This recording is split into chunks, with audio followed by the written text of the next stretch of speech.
Animal 2வது நாளுமே மிகப்பெரிய வசூல் எடுத்திருக்குங்க. உண்மையிலே மிகப்பெரிய வசூல். முதல் நாள் வசூலே 115 கோடிக்கு மேலே வந்து வசூல் பண்ணியிருந்துச்சு. 2வது நாள் அதோட அதிகமாக கலெக்ட் பண்ணியிருக்கா, கம்மியாக கலெக்ட் பண்ணியிருக்கா அப்படிங்கிறத பார்ப்போம். ஒவ்வொரு ஸ்டேட்லையும் இந்த படம் வந்து எவ்வளோ கலெக்ட் பண்ணியிருக்கு, அப்புறம் இந்த படம் ஓவர்சீஸில் ஒரு மிகப்பெரிய நம்பரை எடுத்திருக்கு எவ்வளோ அப்படிங்கிறத இந்த வீடியோவில் பார்ப்போம். இது மட்டும் இல்லாமல் அன்னபூரணி பார்க்கிங், பார்க்கிங் வந்து ஒரு மிகப்பெரிய வரவேற்பு கிடைச்சிருக்கு. 2வது நாள் இந்த படம் வந்து வசூல் ரீதியாக அவ்வளோ பெரிய வசூல் அப்படிங்கிறத பார்ப்போம். அன்னபூரணி அந்த படத்தோட 2வது நாள் வசூல். இன்னும் சில தமிழ் படங்களும் இருக்குது, தெலுங்கு படம், அப்புறம் ஹிந்தி படம் சாம் பகதூர் அப்படிங்கிற ஒரு படம், அந்த படத்தோட வசூலுமே 2வது நாள் பெரிய வசூல் வந்திருக்கு. இது எல்லாத்தையுமே இந்த வீடியோவில் பார்க்குறதுக்கு முன்னாடி நம்ம சேனலை நீங்கள் சப்ஸ்கிரைப் பண்ணலாட்டி நான் பண்ணிவிடுங்க, பக்கத்தில் இருக்க பெல் ஐகானை ப்ரெஸ் பண்ணிவிடுங்க. வாங்க வீடியோக்குள்ளே போகலாம். நேற்று வீடியோவில் நான் ஒரு ஃப்ரேம் ஒன்று வச்சுருந்தேன், அதை நிறைய பேர் கரெக்டாக கெஸ் பண்ணியிருந்தீங்க. அது என்ன ஃப்ரேம், என்ன படம் அப்படிங்கிறத பார்த்துட்டு வாங்க.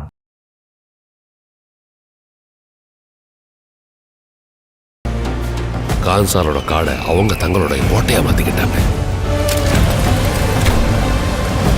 ஆமாங்க, சலார் தான். சலார் பார்ட் 1 சீஸ் ஃபயர் அப்படிங்கிற அந்த படத்தோட ட்ரெய்லர் ரீசெண்டாக ரிலீஸ் ஆகிருந்தது. அதில் வரக்கூடிய ஒரு ஃப்ரேம் தான். பயங்கர பிரம்மாண்டமாக இருந்தது, பயங்கர மாசாக இருந்தது. உங்கள் எத்தனை பேருக்கு அந்த ட்ரெய்லர் பிடிச்சிருக்கு அப்படிங்கிறது சொல்லுங்கள். இதை கரெக்டாக கண்டுபிடிச்ச முதல் 5 பேர் கைப்புள்ள அப்படிங்கிறவர், அப்புறம் மேவரிக் 0007, அப்புறம் மணிவண்ணன், ஆர் விக்னேஷ், தினா. இந்த 5 பேர் தான் வந்து முதல்ல கமெண்ட் பண்ணியிருக்காங்க. இன்றைக்கான ஃப்ரேமை பாருங்கள், கெஸ் பண்ணுங்கள்.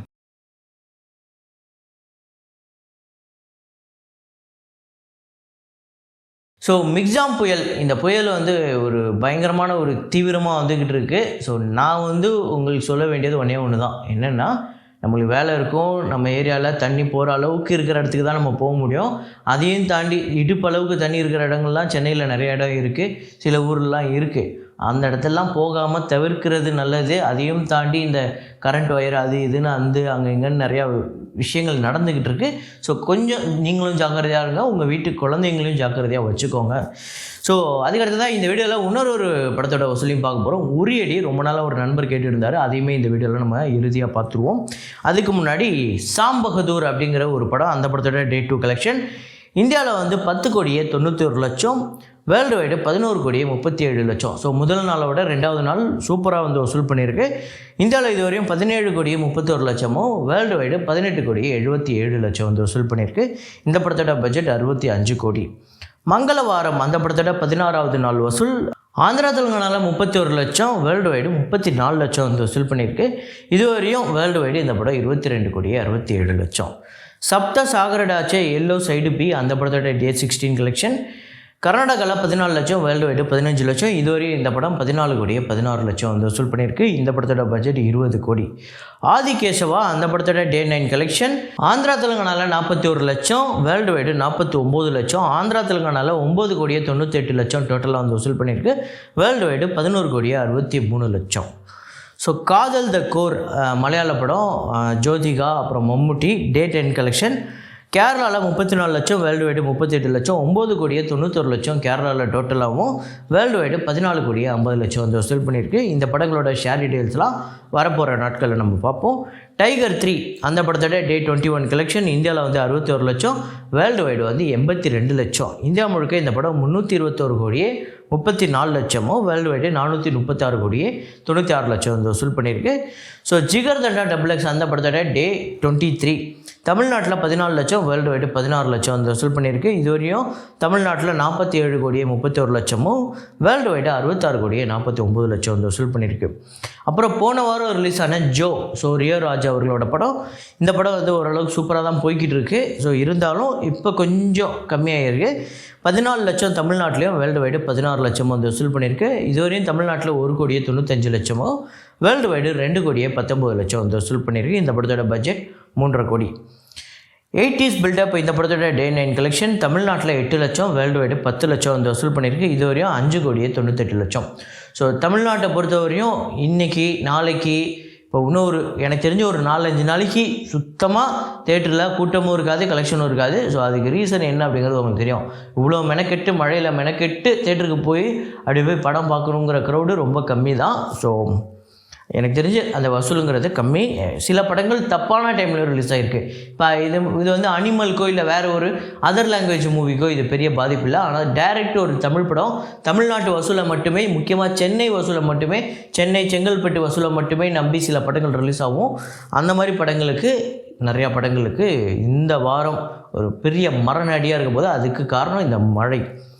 வா வரலாம் வா அந்த படத்தோட டே 2 கலெக்ஷன் தமிழ்நாட்டில் 6 லட்சம், வேர்ல்டு வைடு 7 லட்சம். இதுவரையும் இந்த படம் 14 லட்சம் 2 நாள்லையும் 16.5 லட்சம் வந்து வேர்ல்டு வைடு வந்து வசூல் பண்ணியிருக்கு. தமிழ்நாட்டில் 14 லட்சம். சூரகம் அப்படிங்கிற ஒரு படம் டே 2 தமிழ்நாட்டில் 2 லட்சமும் வேர்ல்டு வைடு 2.5 லட்சம் வந்து வசூல் பண்ணியிருக்கு. இதுவரையும் 6.5 லட்சம் இந்த படம் வந்து வசூல் பண்ணியிருக்கு வேர்ல்டு வைடு. நாடு, ஸோ தர்ஷன் அவர்களோட படம். இந்த படம் வந்து நல்லாவும் நடிச்சிருக்காரு, படமும் சூப்பராக இருக்குது அப்படின்னு சொல்லியிருக்காங்க. இருந்தாலும் வசூல் ரீதியாக கொஞ்சம் ஓரளவுக்கு கம்மியாக தான் இருக்குது. ஸோ அதுக்கு இந்த மழை கூட ஒரு காரணம்னு நம்ம சொல்லலாம். டே 2 தமிழ்நாட்டில் 8 லட்சம், வேர்ல்டு வைடு 9 லட்சம். இதுவரையும் 22 லட்சம் இந்த படம் வந்து வசூல் பண்ணியிருக்கு. 4.5 கோடி இந்த படத்தோட பட்ஜெட். அப்புறம் அன்னபூரணி அந்த படத்துக்கு வந்து ஓரளவுக்கு சூப்பராக வந்திருக்கு. 84 லட்சம் வந்து டே 2 வசூல். வேர்ல்டு வைடு 1.7 லட்சம். தமிழ்நாட்டில் 1.51 லட்சம் 2 நாள் வசூல் பண்ணியிருக்கு. வேர்ல்டு வைடு 2.7 லட்சம். ஸோ இந்த படம் ஒரு சிலர் நல்லா இருக்குது அப்படின்னு சொல்லியிருக்காங்க, ஒரு சிலர் ரொம்ப சுமார் தான் அப்படின்னு சொல்லியிருக்காங்க. இருந்தாலும் நீங்கள் படம் பார்த்துருந்தீங்கன்னா எப்படி இருக்குது அப்படிங்கிறத கமெண்ட்டில் போடுங்க. Parking, so parking Harish Kalyan அவர்களோட படம். ஹரிஷ் கல்யாண், MS பாஸ்கர் 2 பேருமே பின்னி எடுத்துட்டாங்க. அதேமாதிரி நடிப்பு, அதே நேரத்தில் அந்த ஸ்க்ரீன் ப்ளே எல்லாமே பயங்கர கிரிப்பிங்காக போகுது. உண்மையிலே ஒரு நல்ல படமாக அமைஞ்சிருக்கு. டே 2 கலெக்ஷன் தமிழ்நாட்டில் 74 லட்சம், வேர்ல்டு வைடு 77 லட்சம் வந்து வசூல் பண்ணியிருக்கு. இதுவரையும் தமிழ்நாட்டில் 1.28 லட்சமும், வேர்ல்டு வைடு 1.38 லட்சம் வந்து வசூல் பண்ணியிருக்கு. ஸோ 6 கோடி இந்த படத்தோட பட்ஜெட். ஸோ இப்போதைக்கு தமிழ் படங்களுக்கு இன்றைக்கி இப்போ நம்ம சொல்கிற இன்றைக்கி ஞாயிற்றுக்கிழமையா, இன்றைக்கி ஓரளவுக்கு வசூல் வர்றதுக்கு பாசிபிள் இருக்குது. ஆனால் நாளையிலேருந்து தமிழ் படங்களுக்கு ஒரு மோசமான வசூல் தான் வரப்போகுது. இது நான் சொல்கிறது நல்ல படங்களுக்கும் சேர்த்து தான். ஏன்னா புயலை தாண்டி, மழையை தாண்டி தேட்டருக்கு போய் படம் பார்க்குற அந்த க்ரௌடுங்கிறது நான் ஆரம்பத்தில் சொன்ன மாதிரி ரொம்ப கம்மி தான். ரொம்ப கார் இருக்கிறவங்க சரி ஓகே, ஈஸியாக நம்ம காரில் போயிடலாம், ஏதாவது ஒன்று பக்கத்துலேயே தேட்டர் இருக்கிறவங்க ஏதாவது ஒரு பைக் எடுத்து டப்புன்னு போயிடலாங்கிறவங்களுக்கு ஓகே. ஆனால் மழையில் ரொம்ப தூரம் அவதிப்பட்டு போகிறவங்களுக்கு அது வந்து ரொம்ப கஷ்டம், அது பண்ண மாட்டாங்க. ஸோ அதனால் வசூல் கம்மியாகிறதுக்கான பாசிபிள் இருக்குது. அதுக்கடுத்தது அனிமல் அந்த படத்தோட டே 2 கலெக்ஷன் தமிழ்நாட்டில் 1.51 லட்சம் வந்து வசூல் பண்ணியிருக்கு. ஆந்திரா தெலுங்கானாவில் 12.20 லட்சம், கர்நாடகாவில் 5.68 லட்சம், கேரளாவில் 43 லட்சம், ரெஸ்ட் ஆஃப் இந்தியாவில் 59.37 லட்சம், ஓவர்சீஸில் 40.21 லட்சம். ஸோ 119.40 லட்சம் வந்து வசூல் பண்ணியிருக்கு. டே 1ஓட டே 2 வந்து அதிக வசூல் பண்ணியிருக்கு. தமிழ்நாட்டில் மட்டும்தான் இந்த படத்துக்கு ஒரு நெகட்டிவ் ரிவ்யூ இருக்குது. ஸோ தமிழ்நாட்டிலையும் சவுத் இந்தியான்னே வச்சுக்கோங்களேன். இருந்தாலும் ஆந்திரா தெலுங்கானாலையும் கர்நாடகாலையும் இந்த படம் சூப்பராக போயிட்டு தான் இருக்குது. அதுவும் இல்லாமல் டே 1ஓட டே 2 ரெஸ்ட் ஆஃப் இந்தியாவில் ஹிந்தி பெல்ட்டில் மிகப்பெரிய நம்பரை கலெக்ட் பண்ணியிருக்கு. கிட்டத்தட்ட 5 கோடிக்கு மேலே எக்ஸ்ட்ரா கலெக்ட் பண்ணியிருக்கு.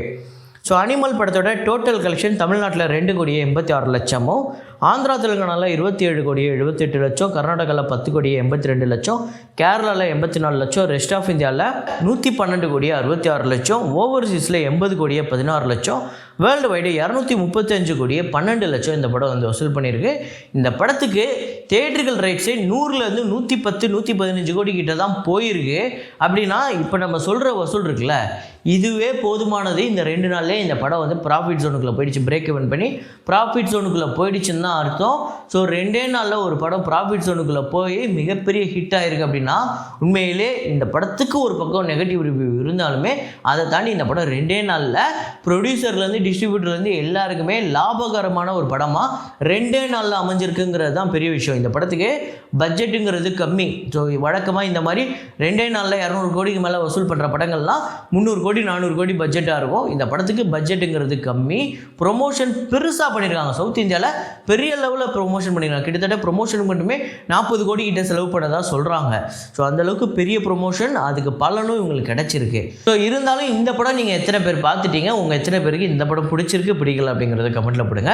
ஸோ அதுக்கு அடுத்து தான் நான் சொல்லியிருந்தேன் உரியடி அந்த படத்தோட வசூலை சொல்கிறேன் அப்படின்னு சொல்லிட்டு. ஸோ விஜயகுமார் ஃபஸ்ட்டு படமே ஒரு படம் ஒன்று வருது, பார்க்குறதுக்கு பயங்கர ட்ரெய்லர்லாம் பார்க்குவோம், பயங்கர அடித்தட்டியாக இருக்குது, ஏதோ காலேஜில் நடக்கிற ரவுடி சமாதி இதுன்னு இருக்குது. ஆனால் படத்தை போய் பார்த்தா அவ்வளோ சூப்பராக இருந்தது அந்த படம்.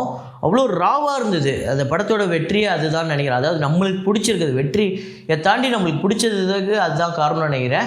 அதில் ஒரு பிஜிஎம் ஒன்று வரும், பேக்ரவுண்ட் மியூசிக், தத்தாகிட தத், அந்த மியூசிக்லாம் உண்மையிலே பயங்கர கூஸ் பம்ஸாக இருக்கும். இந்த படத்தோட இன்டர்வல் இருக்குல்ல, ஃபஸ்ட் பார்ட்டு, இந்த உரியடி, இப்போ நான் சொல்கிறது ஃபஸ்ட் பார்ட்டு, இந்த படத்தோட அந்த இன்டர்வல் சீன் இருக்குல்ல, அதுதான் இந்த படத்துக்கே ஒரு மிகப்பெரிய பலம்.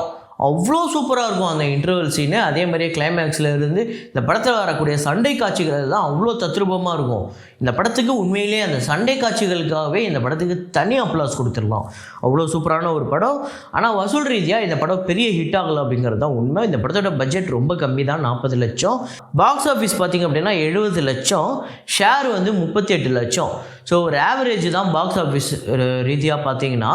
ஆனால் இந்த படம் அதுக்கப்புறம் ஒரு வேர்ட் ஆஃப் மவுத்தில் சோஷியல் மீடியாவில் இந்த படத்தை வந்து கிட்டத்தட்ட தமிழ் ராக்கர்ஸில் இந்த படத்தை ரிலீஸ் பண்ணி அந்த டைரக்டர் என்ன சொன்னார்னா, தமிழ் ராக்கர்ஸ்னால தான் இந்த படமே ரீச் ஆச்சுன்னே வந்து ஒரு கட்டத்தில் சொன்னார். அந்தளவுக்கு தான் இந்த படம் பெருசாக ஓடிடியில் சேட்டலைட் ரைட்ஸ்லாம் பெருசாக போகவே இல்லை. இருந்தாலும் அதுக்கப்புறம் ஹிட் ஆகி, அதுக்கப்புறம் இந்த மாதிரி ஒரு பைரேசியில் போய் ஒரு படம் ஹிட் ஆகி, அதுக்கப்புறம் பார்ட் 2லாம் அதுக்கு எடுத்தாங்க. ஸோ அந்த படம் ஹிட் ஆஃப் ஃப்ளாப்பாங்கிறத தாண்டி இந்த படம் பெரிய விஷயம் பண்ணிச்சு. அதனால தான் இன்றைக்கி விஜயகுமார் ஒரு படம் ஃபைட் கிளப் மாதிரி பண்ணுறதுக்கு ஒரு முன்னோடி இதுதான் அப்படின்னு நம்ம சொல்லலாம். ஸோ அதே நேரத்தில் அவரோட ரைட்டிங்குமே அந்த படத்தில் ரொம்ப டீப்பாக இருந்தது. இந்த படம் உங்களுக்கு எத்தனை பேருக்கு பிடிக்கும் அப்படிங்கிறத கமெண்ட்டில் போடுங்க. ஸோ இதே மாதிரி ஒரு வீடியோவில் இதே மாதிரி கலெக்ஷன் ரிப்போர்ட்டில் மீண்டும் நான் உங்களை சந்திக்கிறேன். Signing off Rahman.